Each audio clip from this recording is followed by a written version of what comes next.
The anti-immigration Swiss People's Party, SVP, won the biggest share of the vote in Sunday's national parliamentary election, projections showed, keeping pressure on Bern to introduce quotas on people moving from the European Union. Success for the Swiss People's Party, SVP, coupled with gains made by the pro-business Liberal Party, FDP, led political commentators to talk of a Rechtsrutsch, a slide to the right, in Swiss politics. The vote was clear, SVP leader Toni Brunner told Swiss television. The people are worried about mass migration to Europe. Sunday's result cements the SVP's position as the dominant force in Swiss politics. The SVP won 29.5% of the vote, according to projections from Swiss broadcaster SRF, up from 26.6% in the 2011 vote and far exceeding expectations. This would translate into an extra 11 seats, bringing their total tally in the 200-member lower house to 65, the best result for any party in at least a century.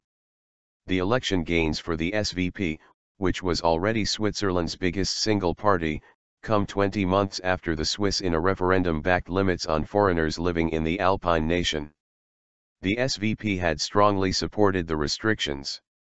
Lawmakers have until 2017 to reconcile this referendum result with an EU pact that guarantees the free movement of workers, otherwise the Swiss government must write quotas into law regardless of any compromise with the EU. The Swiss system of direct democracy means citizens decide most major issues in referenda regardless of parliament's makeup. But the latest right-wing gains should keep pressure on Bern to take a hard line with Brussels as it seeks to implement the immigration referendum. Stay free.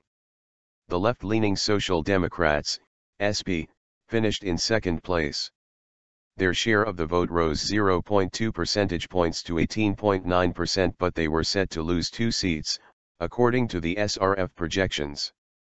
The pro-business Liberal Party, FDP, Switzerland's third-largest party, saw its support edge up 1.2 points and is seen gaining 3 extra seats, tilting parliament further to the right. During the election campaign, the SVP rallied against Swiss reforms to deal with asylum seekers, even though in Europe's current migrant crisis Switzerland is having to handle far fewer migrants than some other nations such as Germany. Sunday's result prompted calls from the right for greater representation in Switzerland's 7-member governing council, the composition of which will be decided in December by Parliament. The SVP and FDP currently have 1 seat each. I emphatically demand that the 3 biggest parties should each have 2 seats and the 4th biggest party has 1, Brunner said. We've demanded this for years and for decades. It was a recipe for success for Switzerland.